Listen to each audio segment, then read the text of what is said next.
everyone, and welcome to my series that is a tutorial series, and it is going to be on playing the champ game. As I've recently hit champ in Rocket League and I wanted to do some more tutorial videos, I felt like this was I guess, appropriate type of series for me to do, so let's get right into it. What I'm going to be doing in this series is analysing my gameplay, telling you what I was thinking here, what maybe I could have done better, or what I did really well, and analysing my game. And maybe you guys can, send yours in, or if you want to, some sort of email that'll be somewhere.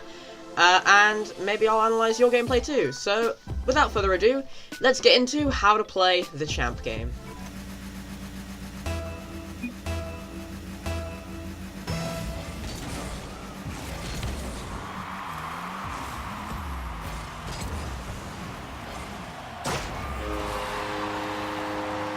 Okay, so there's a couple things I can say about this clip. One, yes, it's really unfortunate that that was a kickoff goal. But two, did you notice that this guy is a smurf? If you didn't, then look at his gamer tag and you'll probably find out. But because he's a smurf, I expect him to do a bit more defending than that. I go up for the kickoff. Obviously, it's a kickoff goal. You can't really do much about it. But this guy probably should have been more in net than anything else, because I didn't see him really going for boost, although I might just be blind. But that's what I have to say about this clip. There's not really much in it. On to the next one, I guess.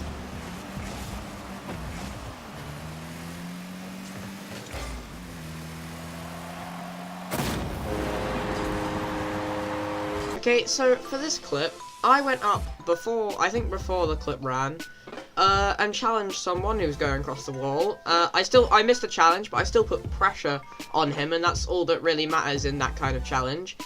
And then, because of that challenge, that guy had to go and get boost. It was now a one-on-one between my teammate, or a smurf, and someone in net. So, because of the fact that it was a smurf, he obviously beat him in a 1v1 situation.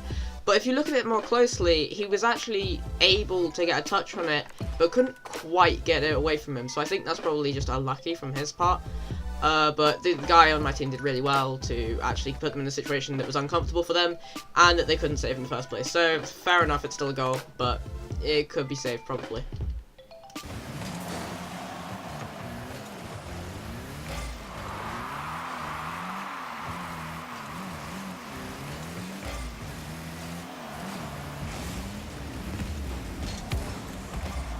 Okay, so what's so great about this clip is that, well, this guy, I saw him get the boost. You could see that at the beginning of the clip. So I knew he had some decent amount of boost despite going up on the wall and, dropping down. And I saw that he could probably use some support because there was someone in front of him and there was probably someone else coming up towards him. So I thought I'd get in a safe position but upfield enough so that if he happened to flick it over to the right or try and go up to the backboard, then I would be there in support and probably be able to score the goal. But he didn't plan to go to me, he didn't plan to do any passing play, probably because he didn't see me because I was a bit further back.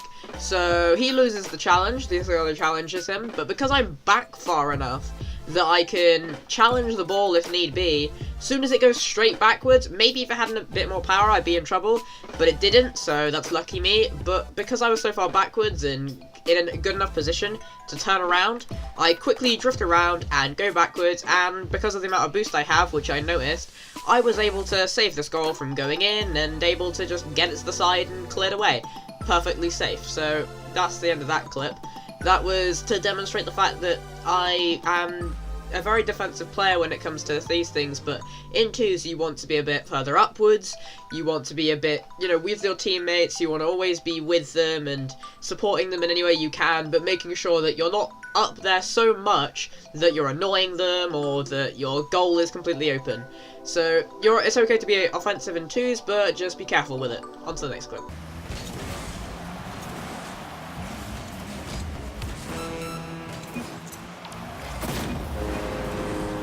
Okay, so this time, this guy goes up for a high aerial clearance. You always want to go up for those high aerial clearances if you can do them consistently anyway.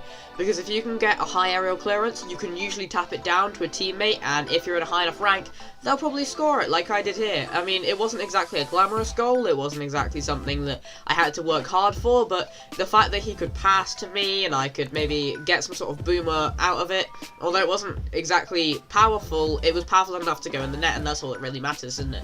So just take those higher clearances, take those clearances off of the backboard, or take any sort of clearance that gets it away from your net and to another player on your team, because having possession is always key.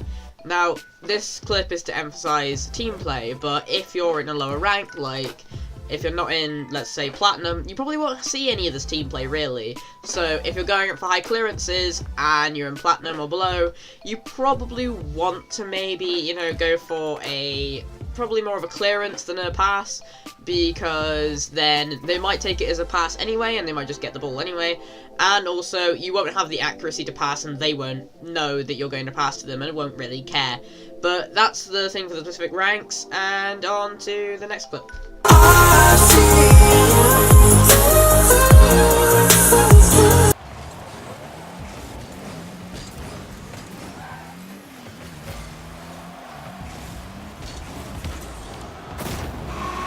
Okay, so the reason I chose this clip was because everything you do could be an opportunity to score.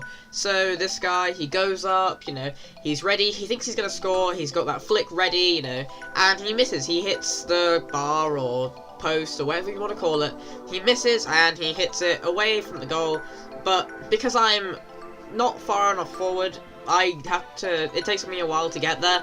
But I do get there eventually, and the placement I had on this was deliberate before anyone says, and I think placement is a big thing with kind of these finishing off other people's goals thing, is that because this guy missed, you know, I thought, oh, I have the opportunity to score here, I can probably do it, and this guy's rotating back, you know, I've got some protection if I miss as well, so I was like, right, okay, I'm going for it, and I went for it. And because of that, my placement, I was like, right, I need to place this somewhere where both of them aren't going to go. So this other guy was coming with speed. He was coming with speed from the other side of the goalpost, so I thought, right, he wouldn't stop on the goalpost. And the other guy was on the other side of the goalpost, so I was like, right, that's the perfect position. Hits into the goalpost, and that's a goal. So it really shows that not only placement is everything, but anything can be an opportunity. Any sort of thing that your teammate does, any sort of mess up, can really be an opportunity to get towards that net. Even if it's not a goal, getting a shot on net and getting some pressure on them is really good in this kind of level of game.